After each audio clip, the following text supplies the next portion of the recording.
Assalamualaikum warahmatullahi wabarakatuh. Saya Siti Rodiatul Hasanah akan menjelaskan tentang konsep kecerdasan atau konsep inteligensi. Menurut Howard Gardner, kecerdasan bukan hanya satu jenis, yaitu kecerdasan umum, melainkan ada 8 jenis kecerdasan khusus. Menurut para psikolog, yaitu kemampuan untuk memecahkan masalah, kapasitas untuk beradaptasi dan belajar dari pengalaman, serta mencakup kreativitas dan keterampilan. Tes Stanford-Binet adalah tes ini mencakup soal verbal, misalnya mendefinisikan kata, dan nonverbal seperti menyusun puzzle.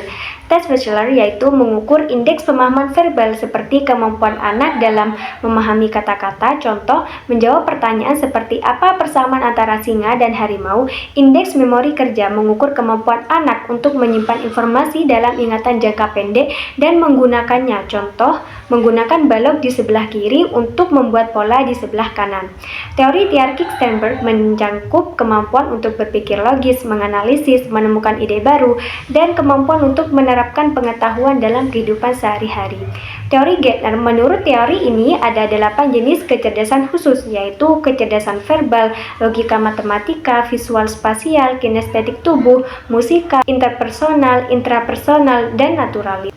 Kecerdasan emosional masuk dalam teori Gardner dan Sternberg, yaitu mampu memahami sudut pandang orang lain, memahami peran emosi pada situasi tertentu, dan mampu mengendalikan amarah diri sendiri. Penelitian neuroscience menunjukkan bahwa kecerdasan tidak hanya dipengaruhi oleh ukuran otak, tetapi bagaimana bagian otak bekerja sama. Contohnya, otak Albert Einstein berukuran rata-rata, tapi bagian tertentu di lobus parietalnya lebih besar dan diyakini mendukung kemampuannya dalam matematika dan spasial. Faktor genetik maupun lingkungan mempengaruhi kecerdasan seseorang. Gen memiliki peran penting, tetapi lingkungan juga dapat memberikan dampak yang signifikan karena faktor genetik dan lingkungan tidak dapat dipisahkan. Proyek ABCDarian membuktikan bahwa pengasuhan dan pendidikan berkualitas sejak dini dapat meningkatkan IQ anak. Setiap budaya memiliki pandangan berbeda tentang kecerdasan. Budaya Barat menekankan logika, kemampuan berpikir, sedangkan budaya Timur lebih fokus pada kemampuan berinteraksi dalam lingkungan sosial. Umumnya, anak kulit putih lebih cerdas dari anak-anak Afrika Amerika, tapi banyak juga anak Afrika Amerika yang IQ lebih tinggi dari anak-anak kulit putih. Perbedaan ini makin kecil seiring berjalannya waktu karena akses pendidikan mulai membaik, tapi anak Afrika Amerika yang diadopsi oleh keluarga yang lebih mampu juga cenderung memiliki IQ yang lebih tinggi. Kisah Larry P., anak Afrika Amerika dari keluarga miskin, ditempatkan di kelas khusus karena IQ-nya rendah. Namun, tes IQ yang digunakan dianggap tidak adil karena tidak sesuai dengan latar belakang budaya Larry P.